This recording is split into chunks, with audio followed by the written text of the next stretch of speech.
자, 우리 이 서대주라고 할 때 서자가 쥐서자야. 그래서 이 서대주는 쥐를 의인화 시켜놨거든. 근데 작품 중간중간에 보면 이 서대주가 쥐다라고 하는 걸 나타내주는 표현들이 있어. 그래서 이런 작품을 뭐라 그러냐면 우화 소설이다 라고 합니다. 그래서 이 우화의 대표주자가 이솝이라는 사람이죠. 그래서 우화는 뭐냐면 동물들을 의인화시켜서 인간 세상에서 벌어지는 일들을 풍자하는 소설을 우화소설이라 그래.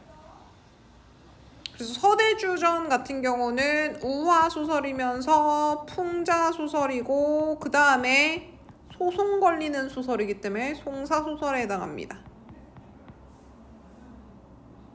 자, 서대주전의 풍자 대상은 엄청 많아. 여기 서대주가 인간으로 따지면 돈 많은 양반이거든. 그래서 돈 많은 양반 계층도 풍자하고요. 그 양반 계층을 무지성적으로 쫓아다니면서 하인 노릇하는 애들도 풍자하고요.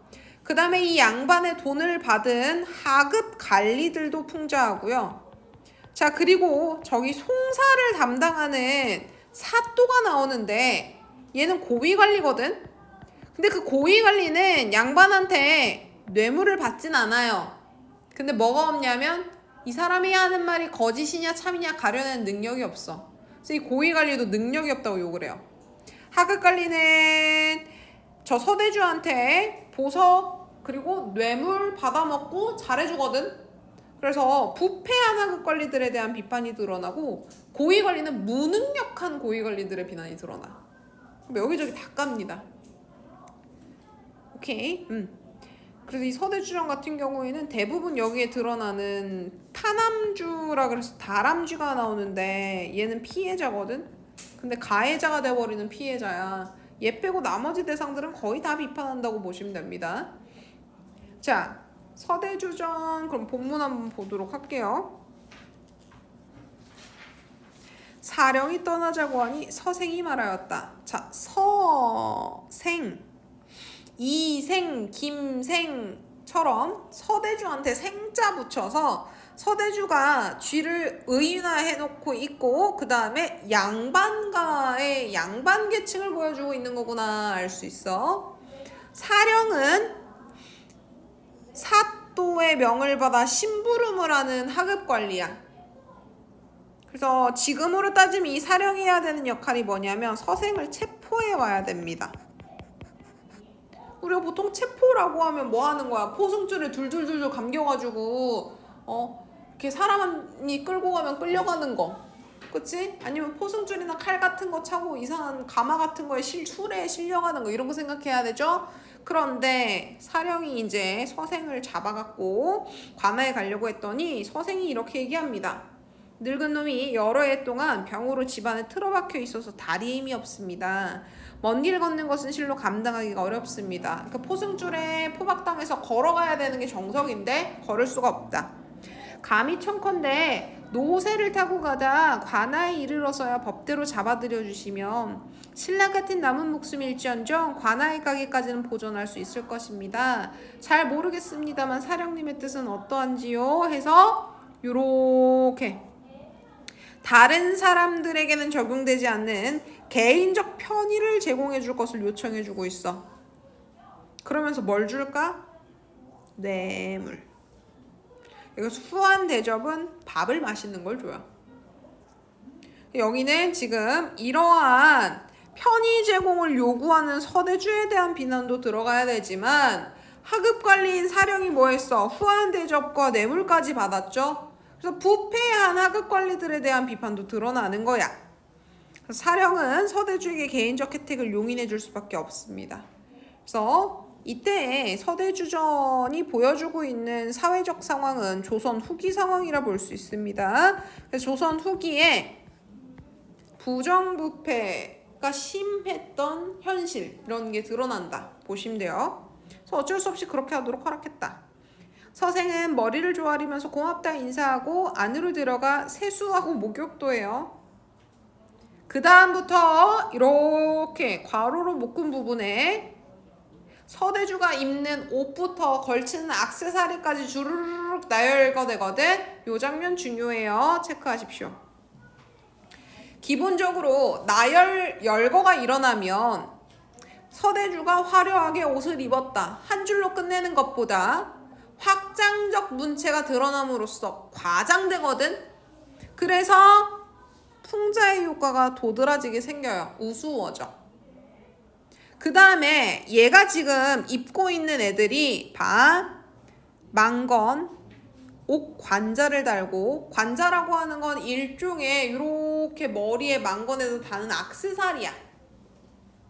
그 다음에 탕건관 써놓고 거기에 풍잠이랬지. 풍잠 비녀 같은 거예요. 머리에 이렇게 꽂는 거야. 그 다음에 허리띠 차고 거기에 주머니 달고, 그 다음에 흰 비단으로 된 땀바지 초록 토시까지 끼고, 토시 팔에 이렇게 꼈겠죠. 공단, 단자로 끝나면 다 비단이야. 공단으로 된 헛바지 입었고, 외단 비단이야. 외단으로 된 장옷 입었고, 그 다음에 그 위에다가 옥색 조끼 입고, 여우 가죽으로 된 가옷도 옷이야. 그 다음에 명주로 된 낭의를 입고, 명주는 실크예요. 실크. 그 다음에 흰색으로 된 모시 소못을 또 입고, 그 다음에 우단도 비단 중에 하나다. 비단으로 된 건을 또 써요. 아까 망건 썼잖아. 망건 위에 또 쓰는 거야. 그 다음에 돼지털로 만든 쓰개를 또 쓰고요. 은으로 가끔 달아요. 아까 전에 옷관자 달았는데 또 달아. 호박구슬. 붉은 융사로 감싼. 융사 같은 경우는 벨벳이라 생각하시면 돼요. 레드벨벳이네 여기. 응?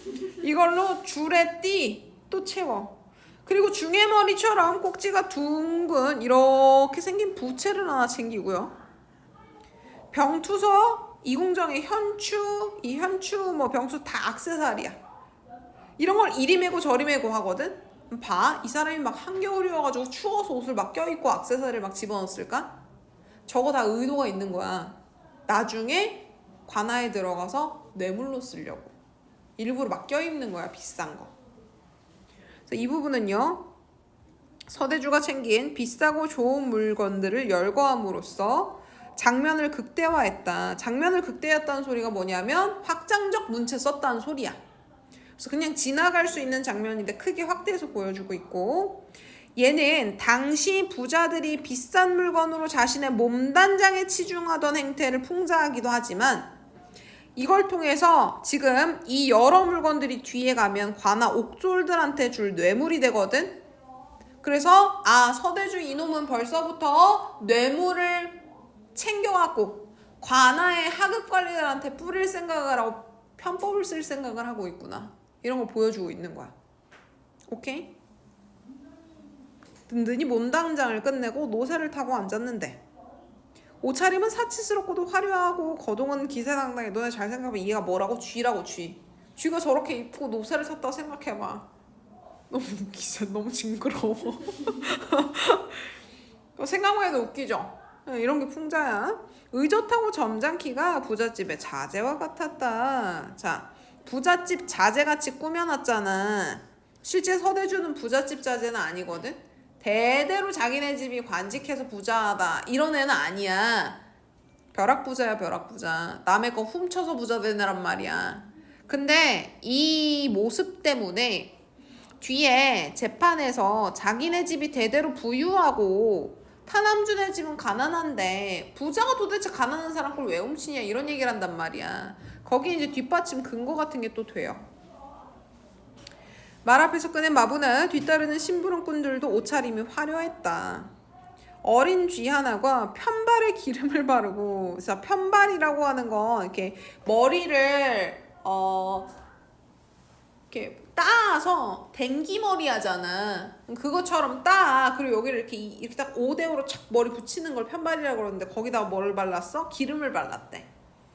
그 다음에 푸른 도포를 입었고 검은 띠를 맸고 가슴팍을 꾹 눌러서 질끈 통영 서랍장을 동여매고요. 통영 서랍장 뭐 이렇게 생긴 서랍장을 이렇게 끈 묶어갖고 저 쥐가 메고 있는 거야. 그리고 3등초를 김에 동네에 좋은 담뱃대에 넣어서, 자, 담뱃대 안에 3등초 풀이야, 풀. 담배야. 이걸 넣어서 법도 있게 손에 들고 가고 있대. 서랍장은 통영 서랍장이고 담배초는 김해 동네에서 꺼내왔대. 각 지역 특산물이야. 제일 비싼 담배 피는 거고 제일 비싼 서랍장 끌고 가는 건데. 그리고 법도 있게 손에 들고 주인을 부축하여 가는 것이 마치 겸종과도 같았다 하거든. 자, 겸종은 양반들이 부리는 종이야. 그래서 여기 지금 서대주라고 하는 애는 양반 계급을 나타내는 거구나 알 수 있게끔 해줘.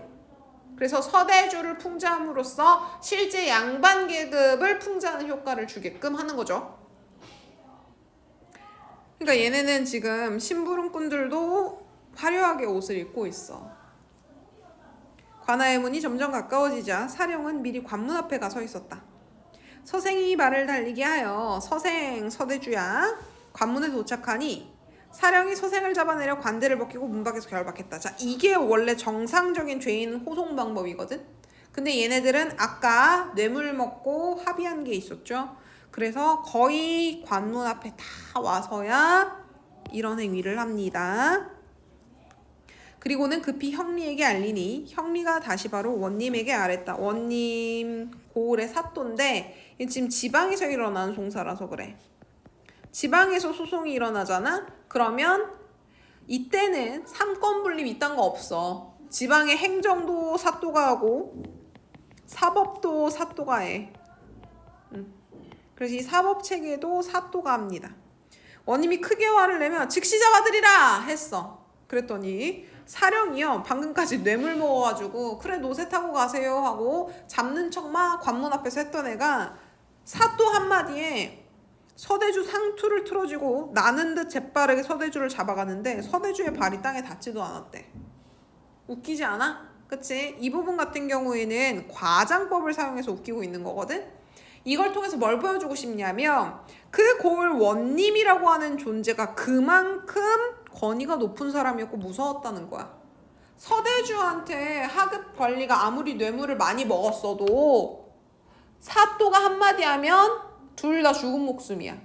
그만큼 양반 중에서 사또와 같이 관직하는 양반의 권세가 컸다는 걸 얘기하는 거죠. 머리카락이 바람에 흩날려 덮얼거린 채 넋을 잃고 심한 두려움이 온몸에 엄습해 덜덜 떨며 앉았는데 이게 지금 서대주 속마음이야. 원님도 너무 무섭고 송사도 두려워. 근데 서대주는 작정하고 원님을 속여야 되잖아. 그래서 겉으로는 티 낼까 안 낼까?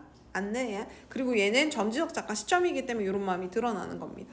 그리고 봐. 요 떨리는 모습을 어떻게 표현해놨어? 뾰족한 입이 오물거리고 두 귀가 발쪽거리면서 두 눈을 깜짝거리고 있더라. 이거 보면 쥐의 모습이 갑자기 탁 떠오르는 거지. 방금 전까지는 되게 막 이렇게 부잣집 옷을 입은 양반과 같은 느낌이 들었다가 겁먹은 쥐가 벌벌 떠는 모습이 탁 드러나면 그게 뭐 하는 거야? 서대주 외양 및 행동이 묘사가 딱 되면서 풍자의 역할을 하게 되는 거죠. 죽은 것도 같고 산 것도 같았다. 원님이 성난 목소리를 물었다. 네가 서대주냐? 대주가 정신을 수습하 얼굴빛이 조금도 변하지 않은 채 겉으로는 태어난 척 해야죠. 왜? 자기가 실제 지금 잘못했기 때문에 쫄려. 근데 티나면 돼, 안 돼? 안 돼. 작정하고 저 원님 속여야 되거든. 참으로 그 이름이 적시라옵니다. 그냥 내라고 하면 되는데 이렇게 어렵게 말을 하네.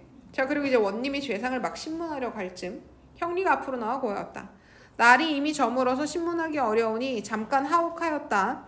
날이 밝기를 기다려 신문하는 채비를 차리시되 둘 모두 잡아들여서 상세히 조사하여 물어보시는 것이 사리에 맞고 또 마땅합니다 했어. 자, 둘을 모두 잡아들이자 이러거든. 그래서 지금 피의자인 서대주만 잡을 것이 아니라 서대주를 고발한 타남주도 데리고 와서 양쪽 의견을 모두 들어보자 이렇게 의견을 제시해요. 되게 합리적인 것 같죠. 그런데 이 대사 때문에 결국 타남주가 유배를 가게 돼요. 그리고 잘 봐. 이름 물어봤고 이제 신문해야 되잖아. 근데 시간이 딱 되니까 멈추지.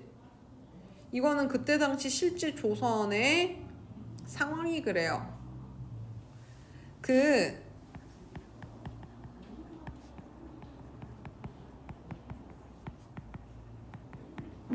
이렇게 육부가 있으면 중앙의 형부에서 저걸 담당한단 말이야. 근데 이 형부에 판사 같은 사람이 이렇게 있잖아. 그러면 8도에서 사람들이 중앙으로 다 온단 말이야. 4도라고 하는 사람은 이제 판결을 해도 안 되니까.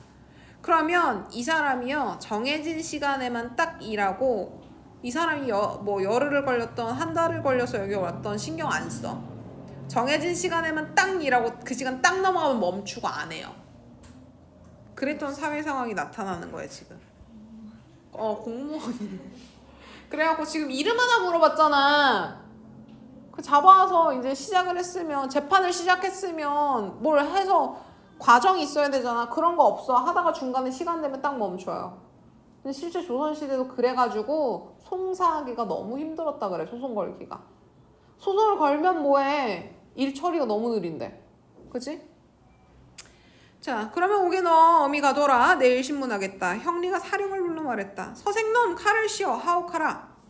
사령이 형리의 분부를 받고 큰 칼을 씌우고 그 몸을 검은 포승줄로 묶고 수족에다 착고를 채워갔다. 착고는요 이렇게 벽돌처럼 생겨갖고 구멍이 2개나 있거든. 이 구멍에다 손목 이렇게 딱 집어넣는 애예요. 자, 그리고 서생을 모시고 따라온 지들. 자, 얘네들은 서대주 밑에서 부유하게 돈에 절여져가지고 지내고 있는 하인들이지. 얘네들은 일시에 슬퍼 탄식했고 길가에서 보는 자들은 크게 비웃었어. 그러니까 서대주를 지금 바라보는 시각이 2개인 거야. 양반들을 바라보는 시각도 2개겠죠. 그 양반을 모시고 있는 몸종들은 우리 양반님이 저런 고생을 하다니 한 걸 거고, 기본적으로 양반에 대해 비판적 시각을 갖고 있었던 그 외의 사람들은 저거 봐라 저거 봐라, 저 부자라고 하는 놈이 남의 돈 훔쳤다고 해가지고 저렇게 차고 차고 들어가는 모습 봐라 하고 비웃는 거죠. 그래서 피의자로 잡혀와 감옥에 갇히고 있는 서대주의 상황에 대한 일반적 반응이 2가지로 나눠서 제시가 되고 있고, 요거는 서대주가 있음으로써 이득을 보는 세력, 이거는 대부분의 조선 평민들이 갖고 있었던 시각입니다. 참아보기가 딱한 광경이었다. 서술자의 개입. 자, 근데 이거 진짜 서술자의 마음이 그래? 보기가 딱하다. 이거 서술자 진짜 마음이야? 서술자는 그때 당시 서대주의 행태에 대해서 비판적, 그러니까 풍자소설 썼겠지. 그치? 작가로 대변되는 서술자 같은 경우는 서대주에 대해서 비판적 시각을 갖고 있어요. 근데 참아보기가 딱한 광경이었다. 이거는 서술자의 본심이야? 아니야. 사령이 데리고 가서 옥졸에게 넘겨주자. 옥졸이 옥에 끌고 들어가 단단히 가두고 나서 자, 돈 내라 하고 괴롭혀요. 이 아주 부정부패가 만연하고 있는 하급 관리의 실상이 나타납니다. 서대주는 가지고 온 물건을 옥졸에게 많이 줬다. 자, 이 물건은 다 그러려고 가져온 거예요. 일부러 그래서 썼던데 또 쓰고 입었던데 또 입고 한 거야. 옥졸들은 매우 기뻐하고는 큰 칼을 풀어 편히 쉬게 하면서 마치 부인은 하인처럼 돌봐줬다. 자, 여기 물질적 가치가 우선되는 배금주의적 세태를 풍자했다. 금을 숭상한다 이런 뜻이야. 그래서 여기는 그냥 뭐 물질주의적 세태 풍자라고 보셔도 돼요. 돈만 주면 구급 공무원이 당신의 하인이 됩니다. 이런 느낌이야. 돈이라도 많으면 존귀해진다고 할 수 있는 것이었다. 이게 그때 당시 사태에 대한 서술자의 평가죠. 그리고 이것도 서술자 개입입니다. 그래서 조선 후기 시대상을 비판하고 있어요. 돈이라도 많으면 존귀해질 수 있다. 그러니까 이때는 돈이 많으면 존귀해지는 조선시대 후기, 신분제가 무너지고 있는 사회에 대한 비판인 거야. 서대주가 피로에 지쳐 누워있는데 대서 큰 쥐는 그 손을 주무르고, 중서 중간 쥐는 그 다리를 안마하고, 동서 아이 쥐는 그 허리를 밟으며 대주의 심란한 마음을 위로하고 약간의 대추와 밤 등속으로 시장길을 면케하면서 밤을 새우니, 야, 이 대서랑 중서랑 동서는 다 누구야? 옥졸들이지. 그래서 봅시다. 동물을 의인화해서 인간처럼 행동하게끔 묘사하고 있어요. 그래서 커다란 쥐, 중간 쥐, 어린 쥐라고 표현 안 하고 대서, 중서, 동서 마치 사람 이름처럼 표현해 놓은 거야. 보는 자가 배를 움켜잡고 웃지 않는 사람이 없었다. 자, 이거는 서술자 개입 아니다. 보는 사람들이 웃겼대 이렇게 얘기한 거지. 서술자가 웃겼다라고 얘기하는 거야. 아니면 서술자는 야 그걸 보던 사람들이 웃겼다라고 하더라 하고 그냥 있는 사실 전달한 거야. 사실 전달한 거기 때문에 이건 서술자 개입 아닙니다. 뇌물을 주고 편하게 지낸 서대주의 모습에 대한 반응. 그래서 대부분의 사람들은 잘못을 저지른 자가 뇌물을 제공하고 편하게 지내는 모습에 대해서 비판적인 인식을 갖고 있고 그걸 보고 해학적으로 저렇게 우스웠다 얘기한 거죠. 다음날 원님이 신문할 채비를 크게 차리고는 둘 모두를 잡아들여서 둘은 서대주랑 타남주 얘기합니다. 동서로 동쪽과 서쪽으로 나눠 꿇어앉히고 고소장의 근거에 크게 꾸짖었다. 자, 이 고소장은 타남주가 쓴 거예요. 그리고 이 고소장의 내용이 밑에 나옵니다. 서대주가 타남주의 물건을 하룻밤 사이에 모두 훔쳐갔다 라고 적혀 있어. 변변하지 못하고 조그마한 니놈이 이게 서대주야. 처음에 골 원님은 고소장의 내용대로 서대주를 비판합니다. 너 아주 간악하고 못돼서 타남주의 물건을 하룻밤 사이에 모두 훔쳐갔다는데 그게 사실이냐? 라고 물어보는 거죠. 고소장 내용대로 신문하고 있어요. 사실 그대로 말할 것이되 조금이라도 거짓이 있다면 당장의 엄한 형벌로 무겁게 다스릴 것이다. 형리가 큰 소리로 꾸짖어 혼을 내자 서대주는 자신이 지은 죄가 드러날까 속으로 벌벌 떨렸으나 겉으로는 태연한 척했다. 자, 봐봐. 자신이 지은 죄가 드러날까봐 무서웠다 그랬지? 그러니까 타남주의 도토리는 실제 서대주가 다 훔쳐간 거야. 타남주 재산은 진짜 서대주가 훔쳐간 거야. 근데 거짓말 치죠. 자신이 공운 있는 가문의 후예다 강조하고 자신의 운수가 순탄하지 못해서 자녀들을 모두 잃었고 부인은 곧 죽을 만큼 아픈 상황이다 이런 얘기를 해. 얘들아 이거 훔친 거에 대한 고소랑 소송이랑 관련된 얘기니? 이런 건 그냥 뭐 하는 거야? 동정에 호소하고 있는 거죠. 그래서 요거는 동정에 호소하는 오류를 저지르고 있다. 근데 이 동정에 호소하는 오류에 원님은 넘어가요. 홀라다. 불쌍해 이렇게. 자신이 힘들고 괴로운 처지에 있다를 부각하면서 상대방의 감정을 자극하고 논점과 관련 없이 형리에게 불쌍한 마음이 들게 설득하려고 하는 동정 호소의 오류라고 하는 걸 버리면서 얘기를 해요. 그러면서 이러지. 이런 신세라서 차련이 돌연 죽고자 했지만 죽지 못했습니다. 여러 해 동안 쌓인 한스러움이 만념이 모두 재처럼 식어버렸으니. 자, 이 한스러움 때문에 만 가지가 되는 생각들이 모두 사라져버렸대. 그러니까 나는 지금 너무 힘들고 괴로워서 부자가 되고 싶다 이런 생각도 없고 그냥 죽고 싶다 이런 생각밖에 안 한다는 거야. 이건 논점 일탈 오류. 그거 어쩌라고. 갑자기 자기 삶이 그만큼 힘들고 자기는 죽는 걸 생각하느라 모든 욕심이나 이런 게 다 사라졌다 이런 얘기를 막 해. 논점 일탈의 오류를 벌이고 있죠. 그러니까 타인의 물건을 훔쳐가는 일을 할 겨를이 어디 있었습니까? 서리적 표현. 자신의 결백함, 거짓말이죠. 그걸 강조해주고 있어요. 논점을 비틀어서요. 자기의 상황이 힘들다라고 하는 걸 강조하면서 자기는 범죄자가 아니다라고 얘기를 하고 있어요. 저놈이 올린 고소야말로 어찌 윗분을 속인 것이 아니겠습니까? 이것도 서리법이죠. 타남주를 저렇게 저놈이라 표현했어요. 다람쥐를 의인화시켜 놓고 있습니다. 타남주가 쓴 고소장이 거짓말이다. 하물며 또한 근년일에 흉년이 극심해 살아나갈 길이 없는 터에 어떻게 알밤을 갈무리에 둘 수가 있겠습니까? 타남주가 자기가 알밤 갈무리에서 모아둔 걸 제가 훔쳐갔다라고 하는데 근년일에는 흉년이 극심히 들었었다. 그러니까 타남주가 어떻게 알밤을 모아둘 수 있었겠느냐. 이거 성급한 일반화의 오류예요. 얘들아 흉년이 극심하게 들었어도 타남주는 열심히 일해서 알밤을 모아뒀을 수도 있지. 근데 흉년이 들면 다른 사람들 다 먹을 게 없으니까 모아두지 못했을 거야 해서 성급하게 일반화한 후 타남주 사례도 적용해서 쟤는 알밤을 모아뒀을 리가 없어 이렇게 몰고 가는 거예요.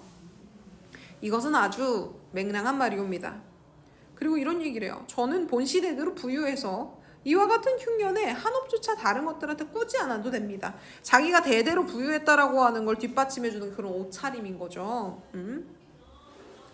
빌어먹는 놈의 밤을 훔쳤다는 것이 어찌 좋겠습니까? 빌어먹는 돈이 없다. 그치? 거지라는 소리예요. 이놈의 평상시 소행을 제가 하나하나 다 아르겠나이다. 매년 봄, 여름이 되면 농사 잘 짓는 자들을 널리 구해서 밤낮으로 가을 거지를 한 후에 그들 중에 절름발이 도둑놈 귀머거리 맹인 쓸모없는 늙은 할미는 방 가운데 가둬둡니다. 그 밖의 자들은 쫓아내 흩어지게 하고 또 봄, 여름이 되면 이 사람들 일 시킨 다음에 방 안에 가다 놓는다. 그러니까 즉 타남주가 무슨 일을 하고 있다라고 하는 거냐면 무슨 일을 하고 있다라고 하는 거냐면 사회적으로 약한 계층을 데리고 노동 착취하고 있다는 소리예요. 그리고 나서 얘네들이 겨울이 되면 자 겨울에는 할 일 없죠. 농사 지을 일 없지. 그리고 이 방 안에 가둔 사람들은 뭐 죽일 수 없잖아. 그러니까 밥은 줘야 되잖아. 그러니까 겨울이 되면 어떻게 한다? 마을에 떠돌아다니는 거지가 되게 풀어줬대. 타남주의 행실이라고 평상시 행실이라고 얘기를 하는데 타남주의 인성을 문제 삼아서 저 사람이 더 나쁜 놈이다 해서 이거는 인신공격의 오류를 범하고 있는 거야. 제가 평소 행실이 저래요. 근데 이거 실제 타남주가 저랬는지 안 그랬는지 알아 몰라? 몰라.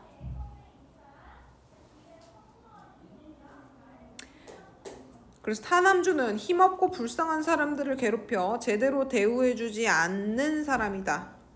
그래서 타남주가 하지도 않는 행동을 거짓으로 지어내고 있대. 자, 이거 거짓말이네. 응? 저렇게 인신공격을 하는데 저 근거가 없잖아. 그러면 야, 타남주가 그런 짓을 했다는 증인이나 근거 있니? 확인해야 되지. 원님 확인해 안 해? 안 해요. 다 믿어 그냥. 자, 서대주가 실제로 타남주의 재산을 훔쳤는 거랑은 전혀 관련 없는 얘기죠. 실제 타남주가 저렇게 했던들 타남주가 모아놓은 재산을 서대주가 훔쳐간 거랑 저거랑 무슨 상관이야. 그치? 소토산 왼편 용강산 기슭에서 저랑 타남주가 만난 적이 있는데 인사조차 하지 않더라. 타남주가 서대주보다 어려요. 그러니까 어린 놈이 어른 보고 인사도 안 한다. 이런 얘기거든. 그러면서 그 행실머리 없음을 내가 아주 심하게 꾸짖은 적이 있다. 그 후로 자기의 잘못을 스스로 알지 못한 채 나한테 이 분노의 마음을 품고는 사리에 맞지 아니하는 터무니없는 말로 저로 얽어매는 도리에 어긋난 간악한 송사를 꾀했다. 그래서 이 사람 지금 거짓말하고 있어. 서대주가 뭐라고 얘기해? 타남주가 나한테 인사 안 해서 혼냈더니 제가 나에게 분노하는 마음을 갖고 있어서 거짓으로 무고죄로 송사를 했다. 무고로 날 송사했다. 이렇게 거짓말 치고 있는 겁니다. 세상 천지에 이와 같은 맹랑하고 무례한 놈이 있겠습니까? 제가 비록 매우 졸렬하긴 하지만 역시 대대로 공운 있는 가문의 후손으로서 이러한 무도하고 못난 놈에게 구차하게 고소를 당해 선조의 공운을 더럽힘을 끼치고 관정을 소란스럽게 하니 죽으려고 해도 죽을 만한 곳이 없어서 사는 것이 죽는 것만 못합니다. 사실과 관련된 얘기는 하나도 증명하지 못했어요. 감정에 호소하고 타남주에 대해서 인신공격 거짓으로 지어내서 하고 없던 일 만들어가지고 제가 날 고소할 빌미 같은 거 무고를 해야 될 빌미 같은 거 만들어내고 밝게 살피시는 원님께 엎드려 바라건대 사정을 살펴 원한을 풀어주옵소서. 서대주가 옵섬을 고쳐 여미며 단정히 꿇어앉았는데 자 뾰족한 입이 오물거리고 두 귀가 발족거리며 두 눈이 깜짝거리며 두 손 모아 슬피 빌고 눈물이 흘러내려 옷깃을 적시니 이거 생각해도 웃기죠? 그래서 이 부분 우화소설 면모 드러나고 있는 겁니다. 서대주의 행동을 쥐가 하는 행동으로 묘사해 줌으로써 이 서대주가 사실은 쥐다라고 하는 걸 떠올리게 해줘요. 이 소설은 우화 소설이다. 그리고 의인화된 동물이 원래 동물의 행위를 하는 것처럼 드러낸다 해서 이 부분은 희화화 시켜주는 부분이야. 방금 전까지 양반을 생각하면서도 사람들이 이야기를 들었잖아. 근데 걔가 이렇게 쥐처럼 찍찍거리고 있는 모습을 보면 웃기죠. 보는 자가 더할 나위 없이 애처롭고 불쌍하다고 할 만한 것이었다. 자, 이 애처롭고 불쌍하다라고 하는 거 서술자의 생각이야? 아니면 보는 사람의 생각이야? 중요해. 보는 사람이 애처롭고 불쌍하다고 할 만한 것이었다 해서 이 당시 사람들이 대부분 이렇게 판단했을 거야 라고 하는 게 서술자의 판단이야. 그 마을에 있었던 사람들이 이걸 봤으면 대부분 그렇게 생각했을 거야가 서술자 판단이야. 그러면 서술자는 애처롭고 불쌍하다라고 생각했어 안 했어? 안 한 거야. 그래서 이 부분 서술자 개입이 아니에요. 알겠어? 만약에 서술자 개입으로 본다라 그러면 그 사람들이 이걸 애처롭고 불쌍하다라고 했을 거야 해서 이거는 서대주에 대한 서술자의 판단이 아니고 그때 당시 사람들에 대한 판단이지. 그치? 그래서 이 부분은 그냥 서술자 개입 안 보시는 게 나아요. 알겠어? 원님이 서대주의 진수라는 말을 들으니 말마다 살이 꼭 들어맞았다. 자, 이걸 통해서 나타나는 건 뭐야? 이 원님이라고 하는 사람은 능력이 없어. 형세가 본 뒤부터 그러하여 죄를 주기도 어렵다. 그래서 그냥 결박한 것을 풀고 쉬운 큰 칼을 벗겨주고 술을 내려줘서 놀란 바를 진정하게 했다. 범죄자한테 술까지 상까지 줬어요. 그리고 특별히 놓아줬다. 그래서 보면 서대주의 말만 듣고 잘못된 판결을 내리고 있는 그때 당시 지배층 관료들에 대한 무능 이걸 뭐 해주고 있다? 풍자해주고 있다. 그러니까 근데 최소한 타남주도 말할 그건 줘야 되는 거 아니야? 근데 그런 것도 없어요. 그 정도로 무능한 거야. 타남주는 도리에 어긋난 간악한 소송을 한 죄로 몽둥이 3대를 맞고 멀리 떨어진 외딴 섬으로 귀향을 갔다. 아무런 잘못이 없는 타남주가 누명을 쓰고 유배를 가게 됐죠. 서대주가 거듭거듭절하고 머리를 조아리며 갔다. 그래서 이 작품에서 전달하고자 하는 건 그거야. 돈 있는 사람이 말만 잘하면 범죄를 저질러도 오히려 피해자가 될 수 있다거든. 정말 열받는 상황이죠. 비판돼야 되는 상황이고, 근데 조선 사람들은, 특히 조선 후기 사람들은 그렇게 열받거나 비판할 일 있으면 막 화내? 웃기게 만들어요. 그래서 그걸 풍자해주고 있는 겁니다. 자, 밑에 봅시다. 송사 진행 과정 잠깐 볼게요. 타남주가 서대주 고발, 소장 제출하죠. 그리고 원님이 사령을 보내 서대주 잡아들여요. 그래서 피고를 재판장에 출두시킵니다. 그러니까 경찰이 해야 되는 일도 분리가 안 된 거야. 법원과 경찰이 해야 되는 일이 분리가 안 된 거죠. 그때 당시. 서대주와 타남주 모두를 관청에 불러 모았다. 그래서 이제 심리 시작합니다. 서대주와 타남주의 신문을 진행한다. 대질조사 진행하고 재판 끝에 판결 내렸다. 소송 결과 제시해주고 있는 거죠.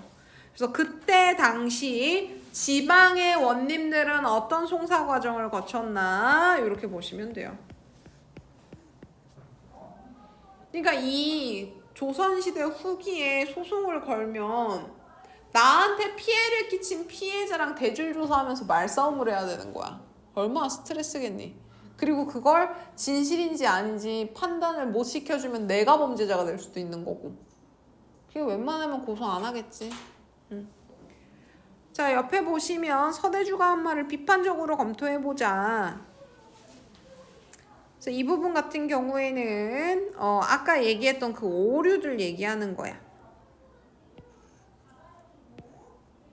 오케이? 그래서 이 부분을 읽기보다는 아까 그 오류 나온 애들 있죠? 그 오류대로 기억해 두시면 돼요.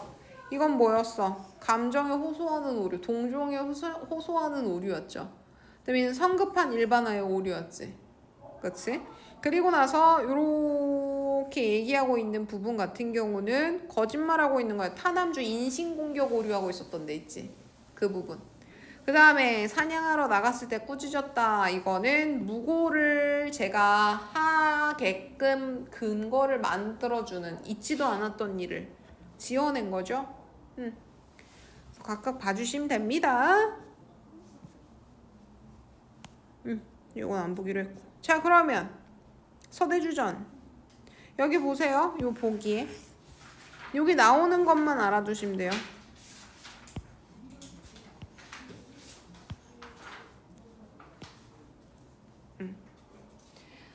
아, 이 피장파장의 오류를 거기로 들면 되겠다. 걔가 인사 안 했다. 아, 근데 그것도 웃겨.